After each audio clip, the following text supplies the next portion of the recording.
And now we get a chance to see it. Everyone's invited to the classical concert now. Everyone's invited to see Maestro. Everyone's invited. I appreciate it. And we're going to be reaching out to friends like Cedric Dent, Take Six, you know, to give their 2 cents and help us to tell this story. So stay tuned. Take Six.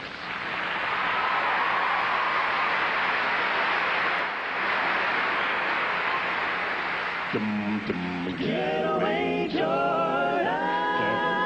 Get away. Oh, Chili Jordan, get away. Yeah, and as we talk about the black sacred music, I mean, we can talk about how that has influenced most of popular culture. You Absolutely. know what I mean?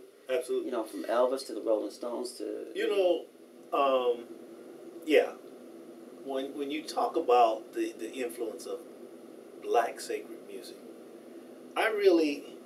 we can go back further than this. Okay. But the thing that jumps out first in my mind is the Negro spiritual. Right.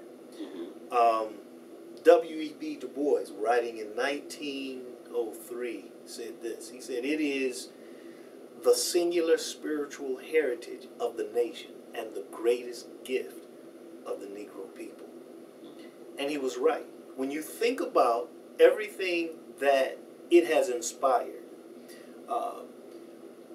the Fisk Jubilee Singers, their famed tours abroad that brought in money, that saved the school, Fisk University. It was the Negro spiritual.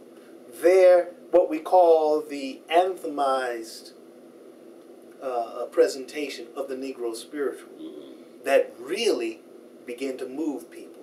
One writer says that people would cry in the States when they performed Negro spirituals. But not only that, when they would go over to countries where they didn't speak English, the people would still cry in the same places in the performances, not even knowing what the words were. Yeah. They could still sense the emotion of and the power of the Negro spiritual. But then, as you were saying earlier, it was Dvorak who inspired and encouraged his student Harry T. Burleigh to actually take the Negro spiritual to be a source for creating classical art songs. And so the tradition now that we have of concert soloists, singers, who end their recitals with a collection of Negro spirituals, that was started by Harry T. Burleigh, who began creating what we call spirituals in the tradition of the art song.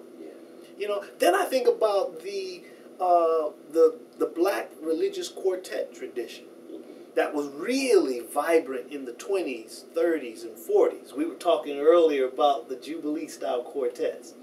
You know, their main source material was the Negro spiritual. So that's where my mind goes to first when we talk about the influence of black sacred music and all that has come out of that. All right. Well, thank you. Thanks you. for listening. All right. Thank you, brother. Absolutely, man. Yeah.